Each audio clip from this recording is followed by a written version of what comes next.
pay scale. That is a front page headline story in this draft. So is 50% of the drafted players are really going to have to fight for a position, right? And the roster size in this league. That's something else to watch for. Maybe more, yeah. NFL draft, 16 days away. Let's talk about that now. A report today from Adam Schefter that there's a lot of interest in the number 3 pick. 6 teams reportedly have called the Arizona Cardinals to see if they would consider trading the number 3 pick. Mina Kimes, what are you hearing? What does it mean? Well, what it means is that it is increasingly likely that this draft will go quarterback at the top, which is, of course, exciting. For Arizona, though, it presents an interesting choice. We don't know those teams, but I can tell you right now, one of them is Indianapolis at 4. Everybody knows they want a quarterback. And for Arizona, they're going to have to choose between going back just one spot and still getting Will Anderson, who's the best edge rusher, or going back further and getting a haul. I think because of the state of the roster, they have to seriously consider going back further, but that's going to ultimately be up to them. Harry Lyles Jr. Yeah, I agree with Mina that they're going to have to go back even further because they just watched a lot of guys walk this offseason, right? Like, they haven't done a whole lot of things to build this team around Kyler Murray, who's still there and is going to be there for a while. And picking Will Anderson, while I think he's probably the best player in this draft, he's not going to solve this problem. So I think you got to get as much as you can for this pick. Pablo Torre. But I just want to zoom out too, Tony, on the fact that few things are more enticing to other teams than raiding the stockpile of a deeply dysfunctional organization. The coach is different, the GM is different, the owner now is in question. If you want to negotiate with anybody in this draft, it feels like the Cardinals might have the most vulnerability across the board. So yes, wise to put incoming calls on the board there. Right, guys. Now I know why Mina wanted to see my pre-show notes. She said exactly what I was going to say. Here's what the Cardinals are going to do. Unless you know for sure you want that player that high, why wouldn't you trade out of it? You can get more assets. They are not ready to win. They have too many holes to fill, and right now they're going to give their quarterback at least one more chance with a new coach. Indianapolis at 4 could want to move up for a quarterback and be a shorter quarterback over some other team. Any other teams, Mina, that have a sneaking suspicion is in play here? Well, Tennessee is the worst kept secret in the NFL right now as a team that's interested in moving up. Maybe the worst capped secret in the NFL. Florida quarterback. Harry Lyles Jr., Frank Isola. Ooh, a Kimes-Torrey showdown. Next. Play-in game 1, Hawks Heat. Let's go. What Atlanta has on the line. Now, with recent reports that they could be shopping Trae Young this offseason, and what Miami comes in with. Jimmy Butler had some comments today. He's not buying it. They're underdogs in these playoffs, even though nobody's picking them. He said nobody picked them last year, nobody picked them this year, nobody will pick them in 10 years. Frank Isola around the horn to you. Who are you underdogging? Who are you overdogging? How will tonight be won? Well, the problem with Miami is they've just been mostly a dog all season long. You learned a lot about them in late March when the Brooklyn Nets went down there and both teams were playing for 6th place, and they lost by 29 to the Brooklyn Nets at home. That's all I needed to know That's all about the Miami Heat. you needed to know. But here's the other reason why no one's picking them. If they win this game, they get Boston. They lose this game and then win the 8 seed, they play Milwaukee. Good luck. They're not beating either one of those teams. Both those teams are too big, too much talent, and Miami has just been a mediocre team all season long. I don't want to say your hatred for Miami, but that was the first word that came out. I mean, it's going on 3 decades here, Frank. This is an amazing run here. We'll go to Pablo Torre. I don't think you addressed tonight's game at all, but Pablo Torre on Hawks and Heat tonight. Yeah, I was going to say, I wanted to just make fun of Jimmy Butler just being a method underdog who refuses to acknowledge that he's just constantly performing the underdog role to the point where he cannot admit that he's an underdog. But they're not underdogs anymore. tonight versus Atlanta. But tonight, Tony, is the thing, and that's why I'm picking the Heat. Like, Trae Young is the story here. I know we'll get to him in a different way in a second, but Trae Young, no one guards him better than Eric Spoelstra and Gabe Vincent have when they beat him in 5 games last year. Trae Young is somebody who in the postseason against the Heat has shrunk, and Jimmy Butler, Tony, in the playoffs, he has a relationship with the postseason that is like a werewolf with the moon. Like, he just starts killing people, he becomes aggressive, no one can stop him, he is his best self, and he is terrifying to stop. So give me that part of the ledger as opposed to, Atlanta. Harry Lyles Jr. Well, at least as far as tonight goes, the Heat are 4.5 favorites. So that's not the case tonight, obviously. To Pablo's point, though, with Jimmy Butler in the postseason, he does become a different type of player. For active players that are averaging 20 points per game or more, there are only 2 players that their points, rebounds, and assists per game get better when they enter the postseason. Jimmy Butler is one of them, and Paul George is the other. And I know which one of those guys I trust in the postseason, and it is definitely Jimmy Butler, not Paul George. Now, with the Atlanta Hawks, this Miami Heat team, we saw them play in the postseason the past couple of years, and it did not go well for them, particularly last year, but I don't think that this is going to be the issue for the Miami Heat. I think it's going to be, like Frank said, when they have to play Boston. And the good news for the Hawks in all of this is they are one of the best teams of all time in terms of staying within the 500 range, 33 games in a row this season that they stayed within that range. So if they lose tonight, which they probably will, at least they'll win the next one. Okay, all right. Mina Kimes now. Maybe don't hedge like landscaping with Lyles over here. Please, go ahead. Apparently, the real dog is playoff P, who's at home catching strays for no reason from Harry. I'm stunned by that. Jimmy's comments are kind of funny because he's saying they're an underdog, but in doing so, he's looking past the Heat to the playoffs where they actually will be underdogs. And to everyone's point, he's right to do so. The Heat are favorites for a reason, despite the fact that the Hawks actually finished with a higher net rating and that Miami's offense is downright painful to watch at times. They're the unanimous favorites here for a number of reasons. The playoff history between these two teams, the fact that their stifling, switching defense seems to contain Trae Young, although the addition of Murray should help a little bit in that regard. And then the fact that Jimmy Butler in the playoffs truly is magical. And if we're going one game, those 2 stars, I am going to ride with Jimmy. Frank Isola back in after the horn. Boy, all these magical moments from Jimmy Butler. You guys are going to have to remind me. I know he was very good in the bubble. I remember him losing a second-round series to Toronto when Kawhi Leonard hit a magical shot at the buzzer. You know, Atlanta has been the best offensive team in the NBA since March. That's one thing. But explain to me the Miami Heat. Think about this. They finished behind Cleveland, the Knicks, and the Nets. When the season began, nobody thought that was going to happen. And I think Kyle Lowry falling off, it was eventually going to happen. I think that's had something to do with it. Jimmy Butler is their one superstar. I give you that. But in order for him to win a playoff series against either Milwaukee or the Boston Celtics, good luck. Who you got tonight, Frank? Atlanta?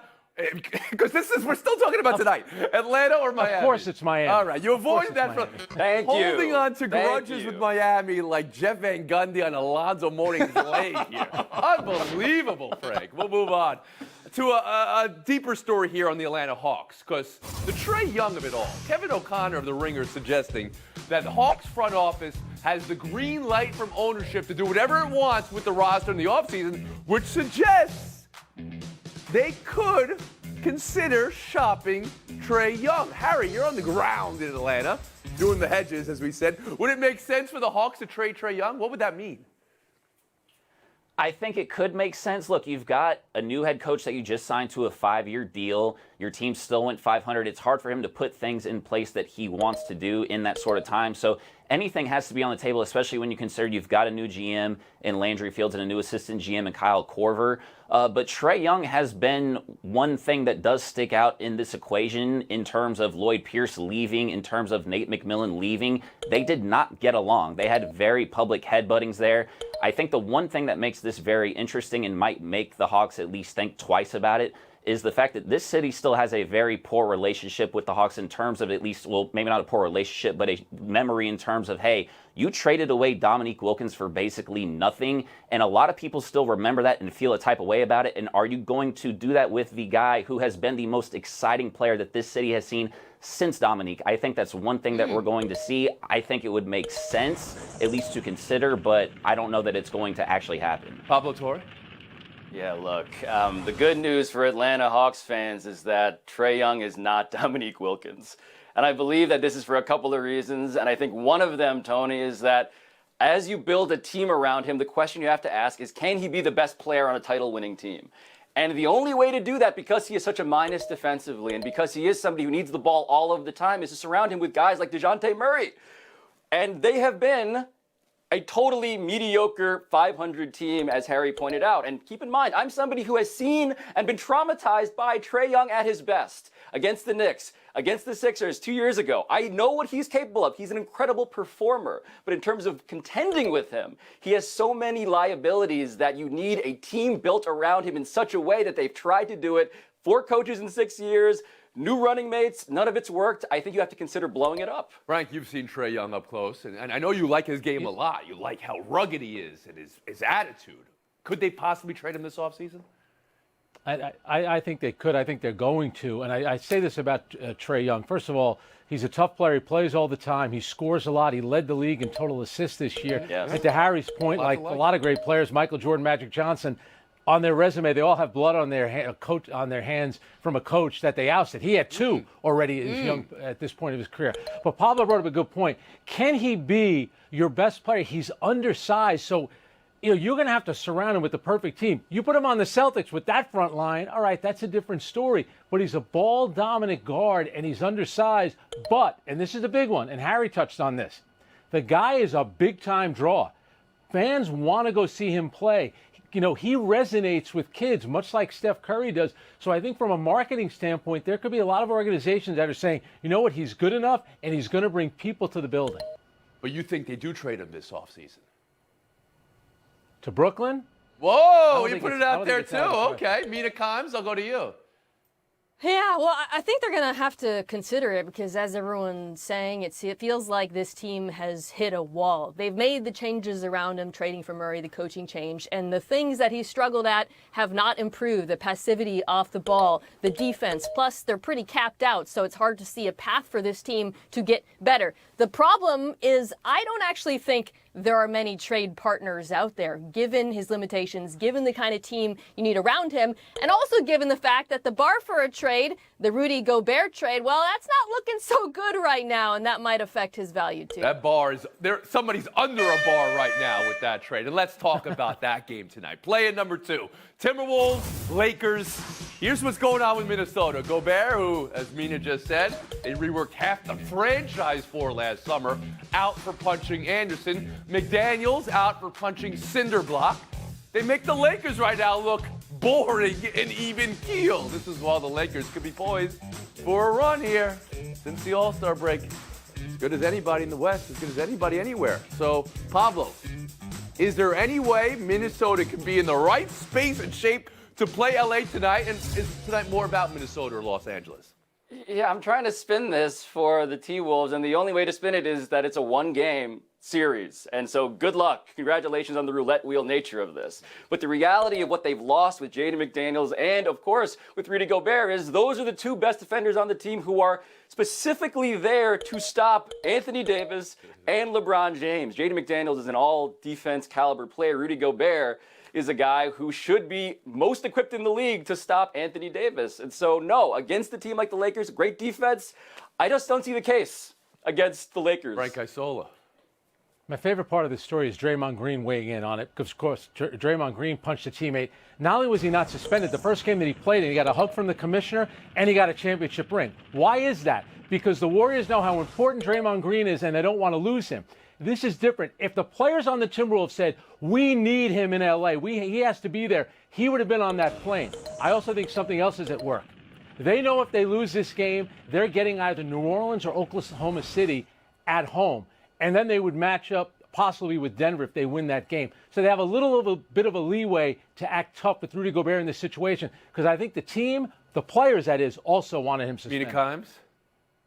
Yeah, I mean, outside of maybe the Roy family, I don't think anyone took a bigger L on Sunday than the T-Wolves because they could not have hurt themselves anymore in this particular game for the reasons we've talked about when it comes to the defense of Rudy Gobert. Anthony Davis has crushed them the last 2 times they played. But also, Jaden McDaniels, not only is he one of the better defensive players in the league, he's actually the best defensive player in the NBA versus LeBron. He holds him to the lowest field goal percentage of any player. So to not have him is brutal. Their only chance, I think, is Anthony Edwards just going nuclear. Okay, so everybody's got complete and utter L for Minnesota here. Harry Lyles?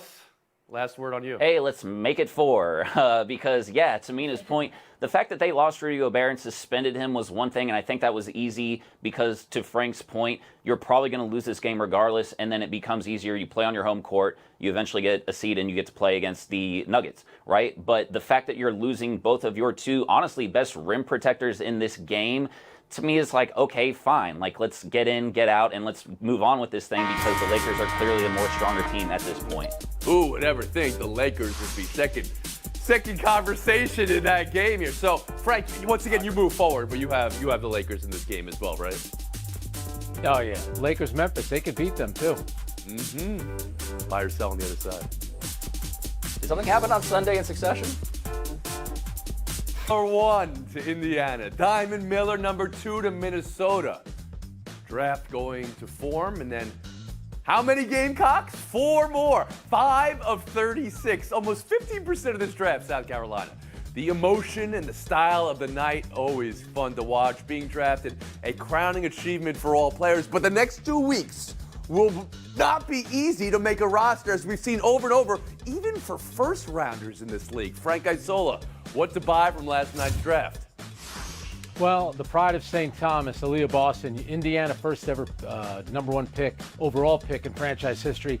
They got a franchise-changing player. Also, Haley Jones, who for me is the Swiss Army knife of college basketball. You know, she doesn't do this, she doesn't do that. You know what she does? She wins. And also, one other thing, I love the pace of that draft. NFL, NBA, take notice. That thing keeps moving. That's an enjoyable watch. That's right, Frank. Worried about the pacing and beating the traffic, getting out of there. Pablo Torre, how about you? Yeah, Alexis Morris out of LSU, Tony. We watched her in the title game, have 21. She goes in the second round of Connecticut Sun, a great pickup, but I cannot help but sell, again, the pay scale for these players.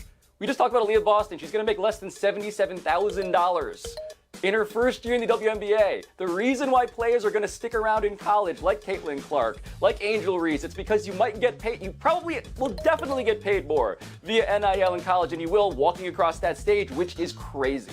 Aaron Lyles Jr. Obviously, the Fever are winners because you got the generational talent in this draft in Aaliyah Boston, but you also kept Grace Berger at home from IU. You're going to have a lot of people coming up to Indianapolis from Bloomington to come watch her play basketball, and if you're the Fever, you got a very tough, hard-playing guard that you're going to need in order to have success and turn that franchise around. I thought that was a really great pick as well. God. First reaction, seeing all those South Carolina players, I still can't believe they didn't win. I'm not bitter about my pick, but that's not the point. We're looking forward to the future, and Aaliyah Boston, absolutely a no-brainer pick. But for Indiana, there is a lot of pressure to produce immediately. This might be their first number 1 pick, but Frank, they've had 5 lottery picks last 5 years and still haven't made it to the playoffs. That's the longest drought in the WNBA. A lot of pressure on Boston to make a difference.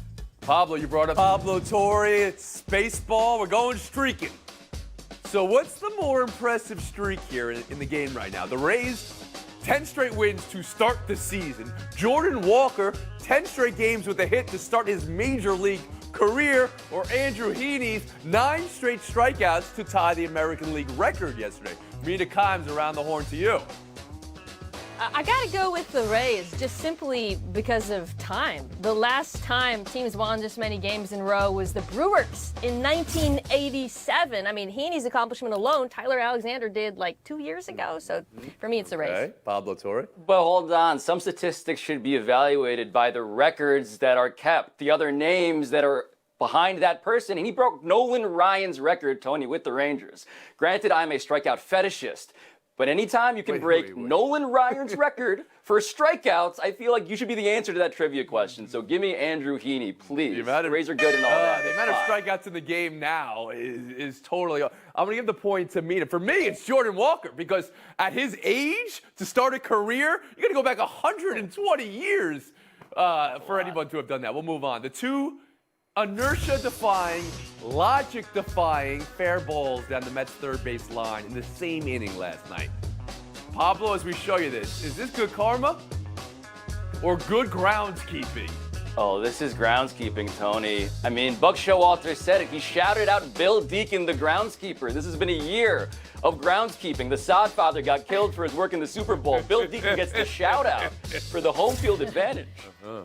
Okay, if Pablo's a strikeout fetishist, I'd like to use this opportunity to come out as a bunt fetishist, because those were perfect bunts. So well done. They deserve as much credit as the groundskeeper. And I'd also like to advocate for the MLB considering something they do in Korea, which is a bunt king competition, an all-star weekend. Look it up. It's incredibly entertaining. There was only one bunt there. The other was a swinging situation. But I agree with you. Wiki bunts. FaceTime. Mina Kimes. She owns this matchup over Pablo Torres.